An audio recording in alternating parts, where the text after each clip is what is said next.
Aloha friends. Aloha friends. I'm not sure if you caught that first aloha, but I'm saying it again. Aloha to all of you and welcome. Thank you so much for joining me today. Usually, let me back up here. My name is Michaela Kennedy, and I am with startingmyownbusiness.org. I've got a load of information on there about starting your own business, all different facets. But the thing that I am doing today is continuing the 10 precepts of creativity. All of these creativity series slides will be in the members area of startingmyownbusiness.org, as well as many different facets of how to grow your business. But today is not just about business, it's also about your own personal development, because whether you want to begin a business or create something, for example, look at this beautiful piece of artwork behind me. Forgive me, the color is a little bit odd today because I'm over at the co-working space that I work out of, that I do my business in. And we've got these kind of harsh lights overhead. But the wonderful thing about it is there are so many local artists here, and many of them have got jobs. They are working in the corporate world or in small businesses, and they do this on the side. They create it's their hobby. Others have made a full-blown business of their art. The kind of creativity that I'm talking about is not limited to artists, though. If you see our first session that we did last week, we're talking about how creativity has been pigeonholed into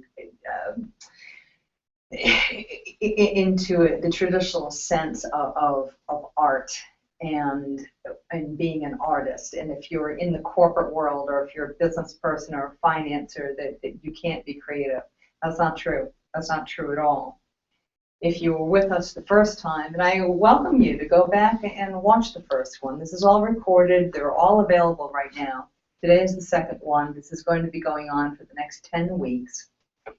When you look at it, you'll see that I'm going to a much more basic idea and a basic concept of what creativity is.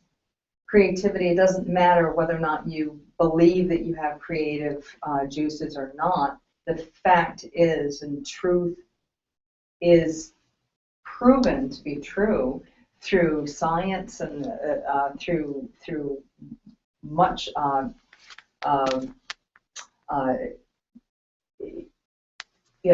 sorry. Creativity has been proven to be true through science. That's what I wanted to say. Okay. And it doesn't matter if you think that you believe you're creative or not. We all have that creative force inside us, and that's what last week was all about. That's what the first precept is all about, that everything is a creative force. Usually my friend Jennifer Nearens is with me, and we're usually doing this together, and she has got the Academy of Holistic Healing. Jennifer wasn't able to be with me today, but wish her the best, and we hope to be back together again next week. So I want to share with you my screen and share with you about the precepts. And let me see if I can do this properly. Okay, here we go. The 10 precepts of creativity, tapping the creative force for any goal. And again, it does not have to be business oriented, but it is self-development. It is about making and creating the best life for yourself and for those around you too. Because when we're miserable inside, we can't help anybody, especially ourselves. Many of these creative these precepts, and precepts isn't a word you see very often. Precept is a law, is a basic truth of what is true and how we can make it work for us. So when you follow these precepts and you follow the exercises that go along with these truths of these laws, you should have no trouble creating exactly what you found to be struggling. Many of the struggles we have are self-limiting beliefs. Jennifer and I did 10 weeks of a 10-week series of blasting through those self-limiting beliefs. We're getting a lot of shocking feedback from people that say, wow, I didn't even know that I had that self-limiting belief.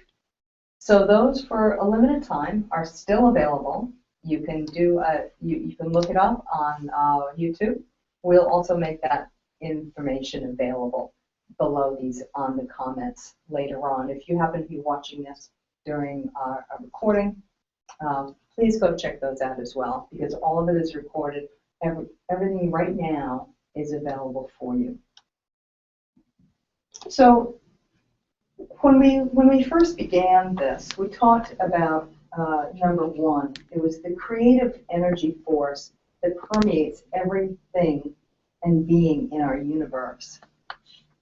This is something, this first one is probably the most important one, because we can use it to always go back to the basics. Let me show you. I listed the first two precepts here. The first one is a creative energy force that permeates everything and every being in our universe. This is, it's something that is there. It's very easy. We shared last week some of the exercises that you can do to help yourself become aware of this. Much of this is mindfulness. If you understand what mindfulness is, and you bring mindfulness into your thoughts every day, you'll be able to balance your creative juices a lot more easily and more quickly. I think it was Stephen King who said, I'm creative every day at 9 a.m. That's when he sat down to start writing. So you can make a date with your creativeness. The precept of creativity number two, all energy collects and continues. That was a little bit more difficult. We did get into it a little bit last week, but I'd like to, I'm bringing it up again because when you first look at that, it's hard to really get your mind around, because it's like looking under the hood of a truck and thinking, do I really have to know what this means and what it all is? Can't I just drive the truck? Well, the thing is, all formations are a direct result of a collection of aggregates or conditions. Put very simply, all energy collects and continues. Everything that affects us is part of that collection of conditions that are put together. Last week, we spoke about, gave a few interesting examples about, for example, a farm. A farmer isn't going to think about,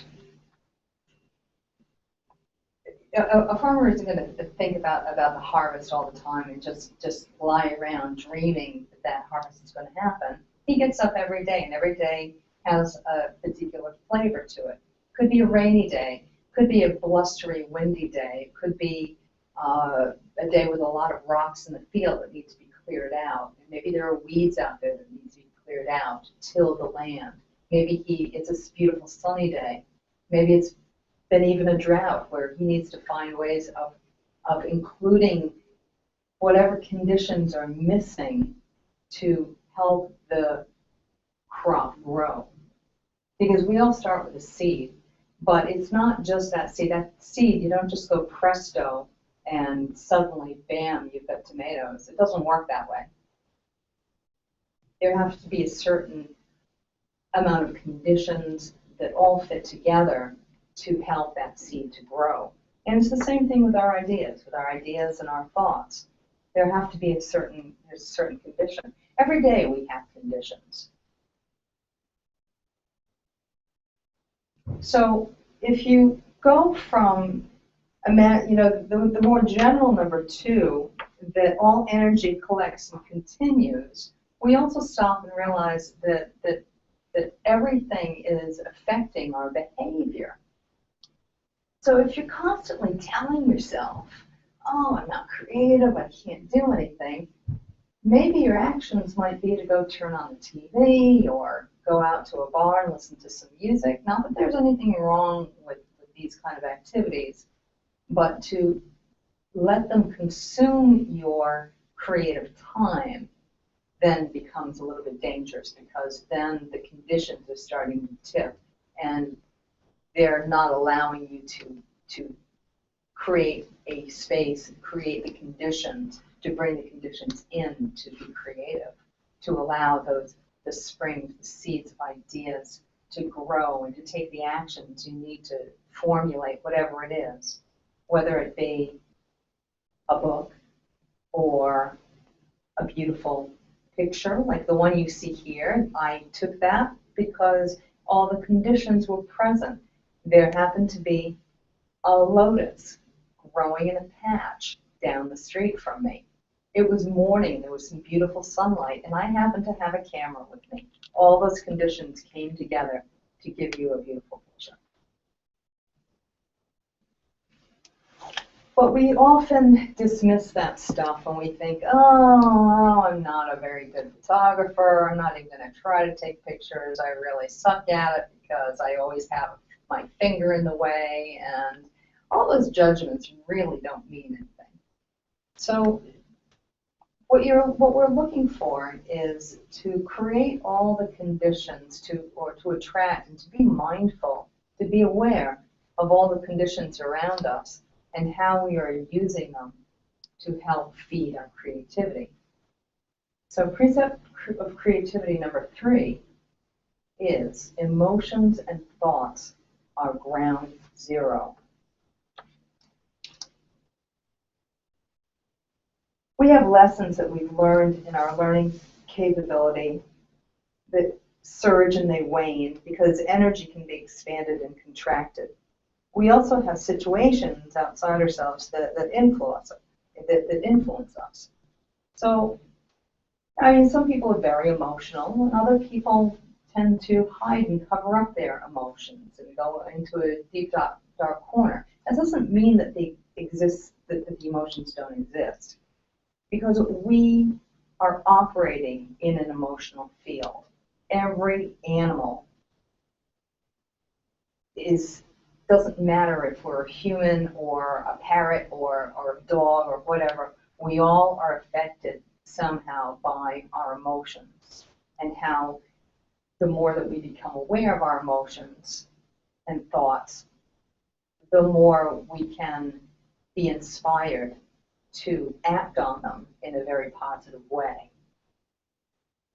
So for example, you can ask yourself the questions about your emotions. Are they positive? Are they neutral? Or are they negative? We'll get into that a little bit later. But right now, we'll just say the precept of creativity 3 is emotions and thoughts are your ground zero. That is the point right there that you want to bring your awareness to when you are giving yourself the space to create. It's just like tilling the land. You don't want to throw your seeds onto rocks or throw them in a river because they'll never grow. It's the same thing. If you don't have a handle on your emotions and learn how to use them rather than letting them use you, they also will wash away whatever actions you had toward creating something really great. So here's an example. All right, we've talked with number 2 and number 3. There are all these conditions that create something. There are many conditions that create a piece of paper, for example. There was somebody who, the tree that grew, and then the woodcutter that chopped down the tree went to the factory to be transformed into a pulp that can be used to paper, which goes to the store, which now may be in front of you, that piece of paper. There were many conditions that had to be in place for that paper to be produced. And this is true for everything, whether it be a baby or a pencil or peanut butter. There are many, many things that are out there. There are many factors that affect me in the middle. You take a look at this right here. Okay? First of all, we're born. We have a basic makeup. Think about how you were when you were a kid. The more mindful you are, and we're going to get into some meditative techniques later on in the series, but if you're already meditating, it's not enough to just concentrate on the breath. It's about really going a bit deeper and using your focus on your emotions and your focus on your thoughts to be able to release them, to recognize them, to release them. It kind of clears the way to make us remember things. It starts with a discovery, and the discovery is often that much of our basic makeup that we started off with as toddlers even, we can still today find that we still react to certain things, or we're still attracted to certain things. We can even remember some of our thought processes when we were kids and how they affected what we did. For example, did you really enjoy performing in front of your family and friends? Or did you shy away from that? Did you hide behind some member of your family because you were too shy to reach out and talk to a cousin or something? We all have that basic makeup that still carries with us, and somehow there are emotions that are connected with that. We all have our own lessons that we've learned. Many people that have had tragic lessons that they've learned, that has been a condition that has triggered them to create a foundation or to do some sort of charitable work. There are other lessons learned. Maybe somebody has learned how to do sports in with a very strong coach. And those lessons that were learned, they affect what we might do in the future. So that kind of goes back to what people say, do what you know. Sometimes we know a lot more than we are mindful of. And when we start to become mindful of what we're capable of, what we've already done, and giving ourselves credit for that rather than dissing it all the time, we begin to also expand our learning agility. Our learning agility, our learning capability, is how well we're able to grasp something. And again, it goes back to the emotions. Always go back to ground zero, the emotions and the thoughts. What are the thoughts that are triggered? A lot of people say, oh, I can't do technology, I hate technology, it really sucks. Well, a lot of it has to do with your emotional reactions to it. Take a look and see. Can you relax and recognize, oh, I feel frustration coming up right now, and that's a bit negative. So maybe I'll just step away and breathe and realize that I don't need to be frustrated, that I can do something else, like get a glass of water or something, go for a little walk, and I come back and look at something from a different perspective. That can definitely affect your learning agility.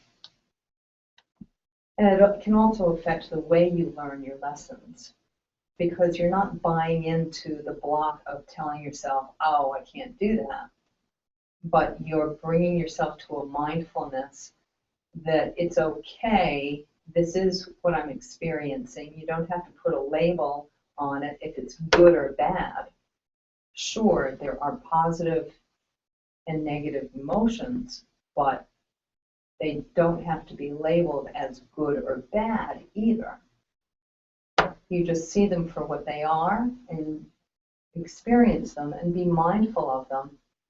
And you say, hey, is this working toward my creative action? Is this helping me? And then you can either let it go or use it as a tool to move forward. There are also situational factors. I mean, just today, it's kind of funny because usually I have a partner, Jennifer, that's here, and she's not here today. So I'm alone doing this, which is great. I could easily have said, oh my God, I can't do this because I don't have my partner, and I could have used any excuse not to do it. I found with some local clients, I got very busy yesterday and today, and so that they needed things from me that I needed to give them immediately. So I wasn't making quite as much time to prepare the way I like to. I could have used that situation as an example. Oh no, I can't do it. They all become excuses. But I go right back to what Stephen King said. I'm creative every day at 9 a.m. Well, if you set yourself on a schedule and you learn how to bring yourself to awareness and be mindful of situations, of outside factors, the more you become mindful and aware of these thoughts and these emotions, the easier it is to become active rather than reactive. Years ago, I used to be a sales manager for a computer company. And I remember the president and the owner came through one day, and we were just talking. It was at the end of the day on a Friday. And he said, yeah, I don't know if I was, had either had a really good sales day or maybe a not so good one. I can't quite remember what it was. But the one thing I do remember him saying was, the thing about people and our behavior is that we're always either acting to get a reaction from somebody else, or we're reacting to something else. If you can always stop and breathe and be mindful and act from your heart, regardless of your situation or outside factors, you can get a lot more done and be a lot more productive. So again, going back to ground zero, the ground zero, emotions and thoughts are your ground zero. They don't have to be labeled. You don't have to buy into them. I remember one time I was out west, and I was with a friend, and we rented a couple of horses. And one of the horses was a really nice horse, and it would just do anything that you wanted it to. The other horse had a bit more of an attitude and didn't want to obey the person that was on riding, and decided to just go off into the bushes. Well, I have a little bit more riding experience than my friend. My friend was just a little bit timid. And of course, I got the really nice horse, and she got this kind of obstinate horse. And I was taking off up in front, and then I look back, and she's crying over in the bushes because she couldn't get that horse to obey her. She tried to control him, she tried to get him to move forward, but all he wanted to do was go in the bushes and eat treats that he could find that he could graze. Well, I knew that I had a really nice horse, that all you needed was a gentle touch and it would obey you. And I had this feeling that maybe that horse she had just needed a little bit of a more firmer hand. So I offered to switch horses with her. So we switched. She ended up having a much better time because we did that little tweak. She realized that she had a really nice horse that wanted to do what she wanted it to do, was obeying her with her gentle touch. And the horse that I had, well, I realized that he was just kind of obnoxious, and he had kind of an attitude toward him. And the funny thing is the other horse just wanted to walk along and have a good time. But this obstinate horse had some energy pent up.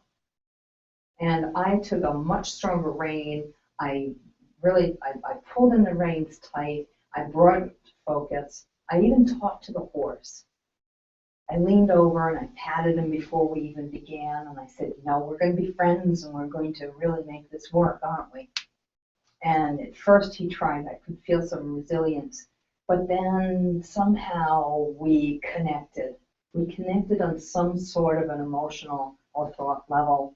I don't know what it was. Maybe there's some trans-species communication thing going on. I don't know what it was, but I felt that he wanted to run. So I did. I started galloping with him. I didn't go too far. I just went down the road a little bit, came back again. There were other people in the trail, so I was able to go up to the front of the trail line, and then I turned around and I trotted back again. And this horse seemed to enjoy being out of the trail loop, in a sense, because he was allowed to have a little bit more freedom, yet I was still in control. And he was okay with that. Once we had gone to the ground zero of both our emotions, I just needed to understand him a little bit better, and he in turn was willing to work with me a little bit better. Now that's just an animal. Think of how you can do that with people around you when you're talking about communication. Think of how you can do that, sure, with animals, but especially with yourself.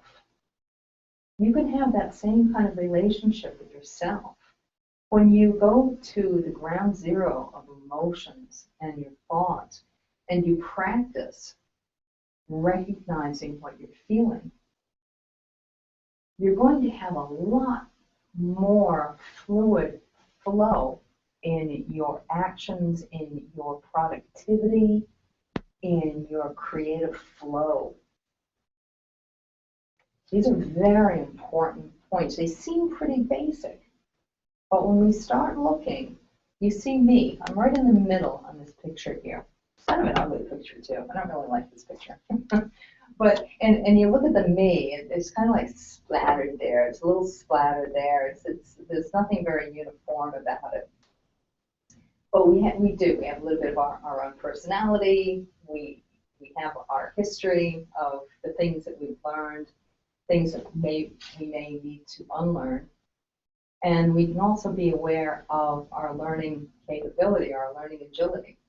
And it's not just whether or not we're capable of doing it, because we are, just like the creative force. We're able to do that. It's whether or not we can get out of our own way long enough to allow ourselves to learn it. So many people say, oh, technology, I'm going back to the technology again. It really is awful. I can't get the hang of it. Well, you can keep telling yourself that, and you can create the obstacle. You can make it an obstacle. And you know what? You're being very creative there, because now you've created a great big block.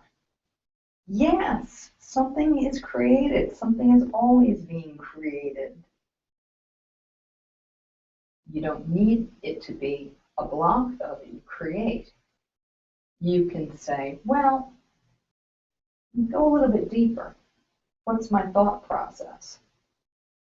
Am I not wanting to do it, or can I really can't do it, or maybe I just don't want to do it. So if I don't want to do it, well, maybe it's because you don't know how to do it. I didn't know how to talk when I was 2 years old. At 18, I was making a lot of stupid mistakes with vocabulary. I was using vocabulary words that made no sense. I was describing an elephant as magnanimous, not realizing that the word actually means generous. But instead of being embarrassed and letting those things fall down and create big obstacles, I just laughed. I went, well, I've learned the word now. It's the same thing with technology or whatever, or your creative juices. You put all of the conditions together and allow things to be ready. For example, if you are inviting somebody over for the weekend, you're going to give them dinner, you're going to have a nice party or something. You're not going to sit there and dream about the party and not doing anything. In fact, you're not going to even think about it. You're going to say, okay, I know this is going to happen. I know that my cousin is coming to visit or my friends are coming to visit. So I need to clean. I need to clean. I need to go to the grocery store. I need to plan a menu. You put everything in place. You create all the conditions because you trust and you know that those people are going to show up on your doorstep and you are going to have a good time. You are anticipating a good time. This is what creativity is all about. It's creating the goal, anticipating it's going to go well, and then working on all the conditions that go toward making it a great thing. I would love to know from some of you that are watching to please leave comments and tell us what kind of things do you want to create. There are so many different things. Some people want to build a prop plane or build their own wind turbine. Other people want to learn how to swim. That can be very creative too. So many different things. So please let us know what it is that you want to create. And then you can go back to the emotions. How does that make you feel? Do you anticipate it? Does it feel really good? Are you excited about it? Are you excited about learning the basics? Or is it fearful for you? Does it not feel very good? Technology, I've been using that as an example. You can always delegate that out. You can always have somebody else do it for you and focus on things that you're already strong at or the things that you really do want to learn. But it's all about conditions that come together to create something. You see, a collection of conditions come together and influence our actions every single moment. We have a certain basic personality, and with mindfulness and mind practice, we can uncover thoughts and activities we did as a child that we can remember even in old age, ways that we even feel today. That's really our basic makeup. And the more you understand your basic makeup, all those other things become clear to you as well.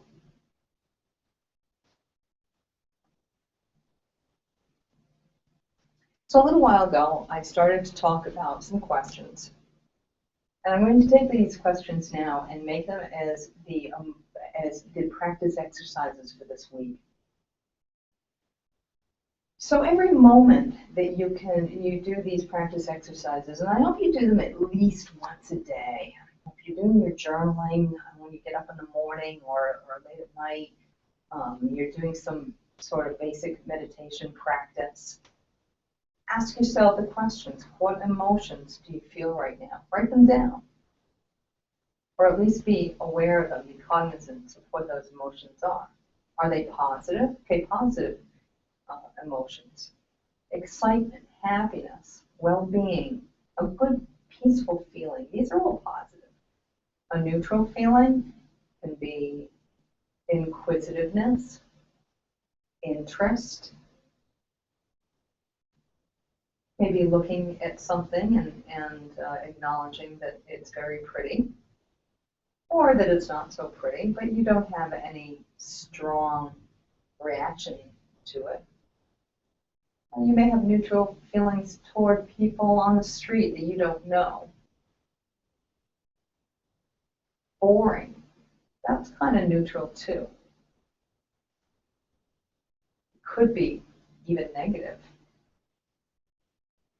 But when I think of negative emotions, I think about things that really bring us down. Depression, anger, frustration, overwhelm. And just because the emotion is there and you've put a label on whether it's positive, neutral, or negative, again, does not make it good or bad. It just is what is manifesting at that given moment. So you can look at it. And at this point, we're getting back into energy. Go right back to precept number 1. All energy permeates through the universe. There are 2 types of energy. There's negative energy and positive energy. Again, this is not a judgment call, it's just a part of the truth. We live in a dual universe. We have the sun and the moon, we have the night and the day, we have the dark and the light, we have the negative and the positive. All electromagnetics, you have a magnet that has a positive end and a negative end. Batteries, they have positive and negative.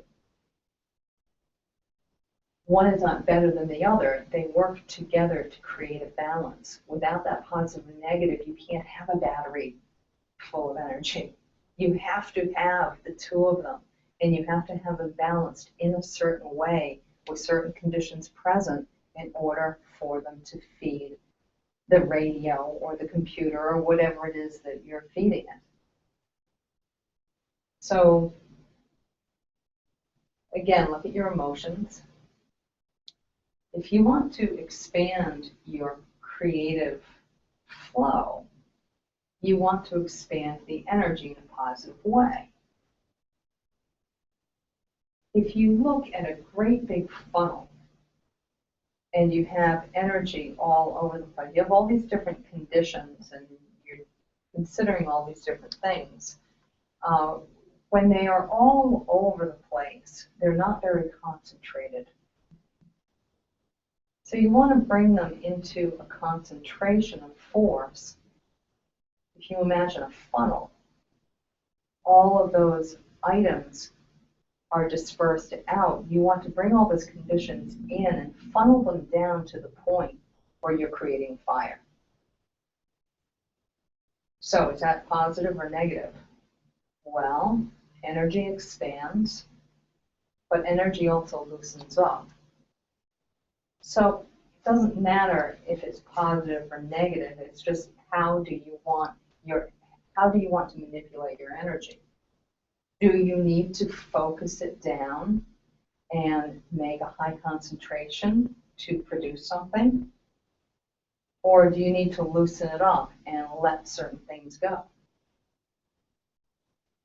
A negative energy, if you have a negative emotion, that's going to weaken you. That energy is going to unravel, it's going to weaken. Some people say it contracts, but it contracts in a way that is weakening, not in a way that's concentrating. The positive emotion, on the other hand, can be very expansive. But when you take that expansive energy and as it grows and you harness it into something, pulling the reins, you can gallop down the road with it. So you recognize your emotions. You look in your body and say, where am I actually feeling them? And what do they feel like? If it's negative, you might feel some coldness or some heavy block or some fire inside. It could be anything. If you're feeling a very positive, exciting, happy energy, well, where is it now? Is it up in your head? Is it down in your feet? Is it in your stomach? Where are you feeling it? And is it working for you? When you recognize what your emotions are, when you know where you're feeling them, where you're holding them, and what do they feel like, you can then start to harness that energy and transform it into something more creative. So it's not just about how you transform negative energy into positive energy, but it's also about how can I harness energy basically into something productive, into something innovative, into something creative, like filling the pages of your journal. Start with these questions. Use these questions every day to raise your awareness and your mindfulness. And you'll be really surprised. If it's not making sense to you now, that's okay. Just do the exercises. This is what I used to be a high school teacher. I used to teach Japanese to American high school students in public high school. And sometimes they would get so frustrated. And they'd say, I just can't get it, and I don't know how to do it, and I don't understand it. I said, did you do your homework? And they say, no. I said, well, look at this. The kids that are doing their homework are understanding it, and they're getting it, and they're raising their awareness, and they're understanding it. All you have to do is your homework. If you do your homework and you still don't understand it, come back to me and ask me. I'll help you. I sure will. And the same thing with these. Do your journaling every day. Go for a walk, either early morning or late in the evening. Practice looking using your peripheral vision. And practice locating those emotions and your thoughts and learning how to use those to bring about your creative self. Remember that habits are very difficult to break, and it's the easiest thing in the world to say, just do it. Just get up at 9 a.m. and be creative. But we have to honor where we've come from as well, and we have to understand that we don't just break habits overnight. If you're a smoker or a drinker or have some bad habit that you know is not good for your body and you know that you want to overcome it, yet you're telling yourself that you don't have the strength to do it, then it's going to be difficult to break those habits. But if you just relax and bring the mindfulness to it and just recognize the thought for what it is and let it go, you start to clear the way for new habits to come into being. You might be a little bit more positive and ask yourself, what kind of a habit can I do to overcome this bad habit? Instead of having, a drink at 4 o'clock, go for a walk or go for a swim. Maybe by 6 o'clock when you get back, you might have forgotten and you want to do something different. Or at least you've given yourself and your body a chance to heal during that extra hour of time that you gave yourself. So it's really taking baby steps with your habits. So thank you very much for joining me, and I will stop sharing. Here I am. Thanks so much for joining me. I am so happy that you took the time to watch me here, and I hope that whatever is coming up, the most important thing is not just what you learn or what's triggered during this half hour, an hour that I'm with you, or that when Jennifer and I are with you, but it's also about bringing those ideas into play in your daily life through journaling, through exercise, through eating mindfully, bringing your mindfulness forward so you can begin to realize, oh yeah, I guess I really do have some creative juices. So thank you so much for joining me. We'll be back next week at 3 o'clock, Thursday afternoon, Eastern Time in the United States. And until that time, aloha and good luck with your homework. Ciao.